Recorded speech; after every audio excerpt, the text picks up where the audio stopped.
Hey guys, we're back. Today we're gonna make quiche.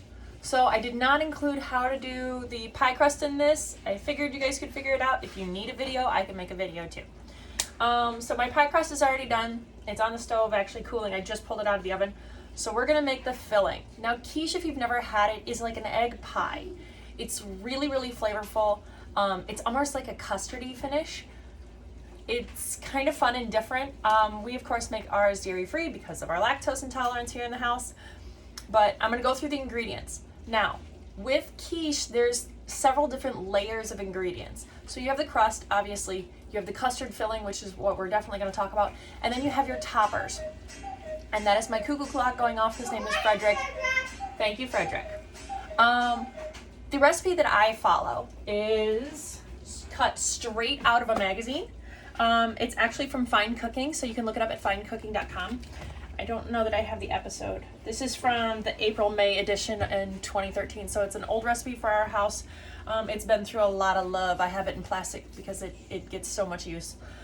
It walks you through how to make the crust if you need that, but then it has this cool section. This is like a rubric. So it's gonna tell you, choose 2 to 4. Choose whatever meat proteins you want. Here's some ideas of vegetables. Here's some cheeses. Use about a cup of these. Now again, we don't use cheese because of the dairy thing. We add our cheese later on for those of us who want cheese. It talks about fresh herbs, and then on the back side it tells you how to make it. And in the magazine itself, it would give you a ton of recipes or ideas of recipes and combinations that you normally wouldn't think of. I am a big, huge fan of an Italian one, which we are gonna make here together today. But my family loves just a simple ham and cheese is really good, like ham and cheddar. The other ones that are really popular are like asparagus and mushroom with Gruyere cheese. Wonderful, okay? So, without further ado, let's get started. I am gonna start by sauteing some onion. I already got it mostly chopped up. In fact, I actually have it done. Let's turn my oven on. Okay, so my stove is on. I hope you guys can see all that kind of stuff. I'll go ahead and add that right away. There's a little bit of olive oil in the bottom of my pan. Not much, just a smidge. While the onions are coming up to temp, I'm gonna go ahead and chop my washed spinach. Now this is just baby spinach. I just rinsed it. I'm gonna give it a coarse chop. Remember to keep your fingers out of your way. I'm debating on doing a video on knife skills. Obviously you wanna keep your fingers out of your way, but do you guys know how to sharpen your own knives? A dull knife in a kitchen is more dangerous than a sharp one because it'll actually bounce off things like carrots and it'll have no problem cutting into your finger. I've given myself stitches actually right on my middle finger. I took it all the way down to the bone once, but that's a story for another time. So just a really coarse chop because I'm actually going to saute this with the onions, some garlic, and I'm going to throw in some sun-dried tomatoes into my quiche. By the way, this is quarantine, guys, so we are loving this time. So yeah, just sauteing the onion until it starts to get translucent. It'll smell really good. Put some garlic in there. Instead of dairy, we are going to use full-fat coconut milk. So I got that all open. I will be using basil, sun-dried tomatoes, spinach, garlic, onion, and then for toppers, if my family wants it, I have fresh feta. What you need for the egg custard mixture, you're going to need 8 egg yolks, okay? And then you need 1 cup of full fat cream and 1 cup of milk. Again, we're dairyless, so we are using exclusively coconut cream. There's a liquid at the bottom, so that'll substitute for the milk. You can, or I have in the past, made it with almond milk. It's okay. Soy milk is actually a little bit better. It doesn't have as much of a weird flavor. Make sure you get it unflavored and unsweetened because this is a savory dish. You don't want weird sugars in it. It kind of throws off the flavor profile. So our onion's starting to get really nice and pretty. I am going to go ahead and throw, not my spinach yet, I'm going to throw about a tablespoon or so, nice big scoop of garlic in there. That's amazing. I'm a huge garlic fan, as my children can attest. I don't measure garlic, I kind of eyeball it, because I am a believer that garlic should be in everything. and I pretty much do put it in everything. So there's some spinach. I'm gonna add a little bit more oil just to make sure it doesn't burn. Having a free pour oil bottle on my countertop has been one of the better Pinterest things I've seen. It is just so handy to have, readily accessible. So I'm just gonna let that get wilted. It's gonna be fabulous. While that's going on, I'm gonna scoop out some of my sun-dried tomatoes. I get sun-dried tomatoes packed in oil, quite frankly, because I like them to be a little bit softer. Dried ones are fine. You can make your own in a food dehydrator if you have one. I have access to a food dehydrator this year, and assuming I get enough crop off of my tomato plants, I will be making my own. Here at our house, I actually make almost everything from scratch. So what you guys see here on these videos is really how I cook day to day. Prior to being shut down, I was actually a school cook, and I make everything for the kids almost from scratch. The few things that I don't make at school from scratch, I actually still make at home from scratch. So I don't make pasta for the masses because that's a lot of work. All right.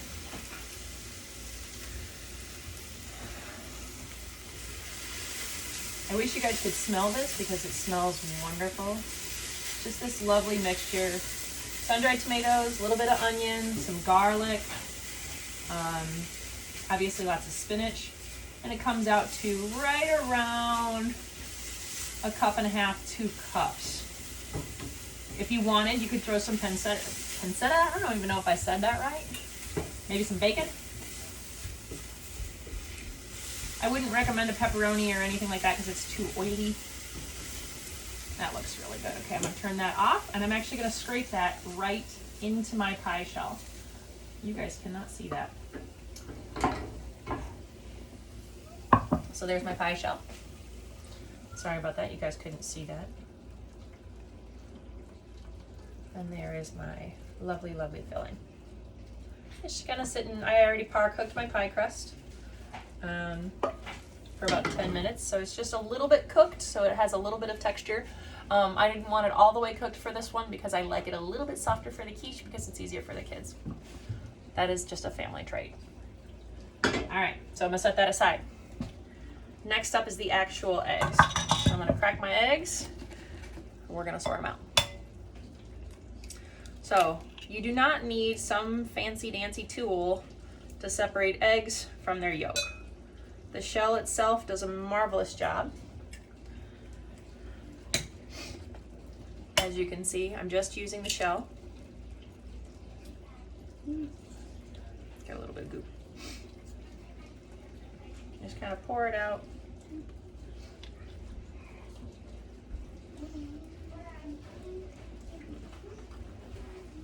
So this shell started to break the yolk.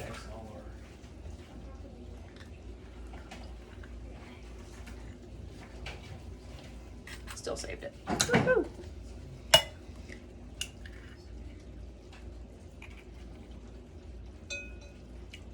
There's 3.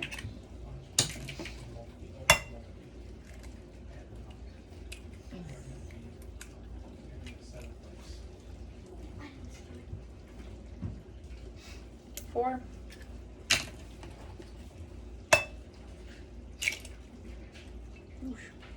About speared that one myself. 5.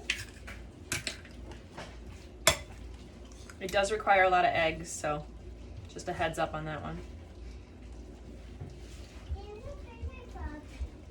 Yeah, it's kind of like snot.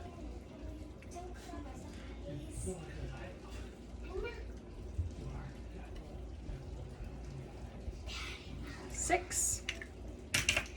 2 more.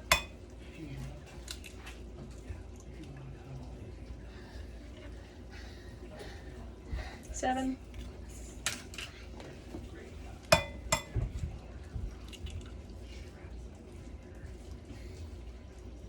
And 8. All right. Now, the egg whites that you have left over, feel free to scramble those up. If you want to have kind of a heart-healthy egg scramble, you can use that. Or you can be really fancy and whip them into meringue. Just a little bit of sugar and stuff like that, and it'll fluff right up. So that's egg whites. All right, so now I have my eggs. I am just gonna spear them. Give them a quick scramble. Nothing fancy. This is that coconut cream. There's the liquid part and the heavier cream. Now this will change a little bit of the consistency, but you know, it's an allergy, so you adapt. All right.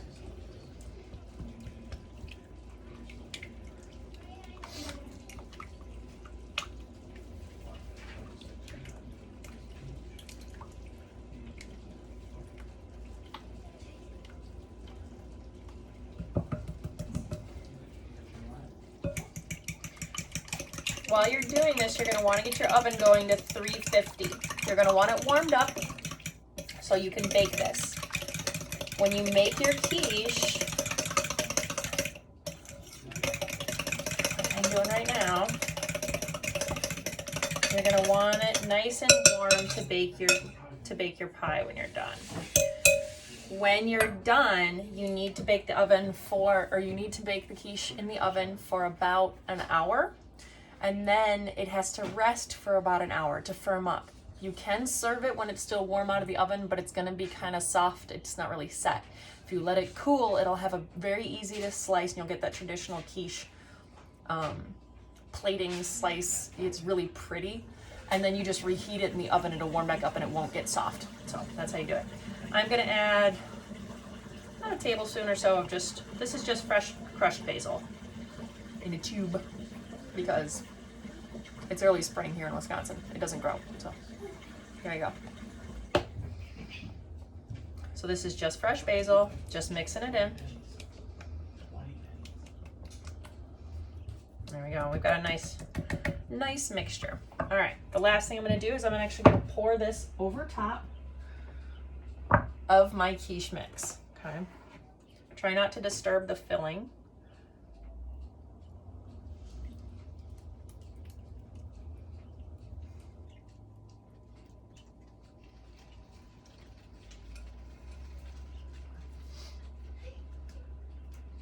This combo is really good with bacon too, if you feel like doing that.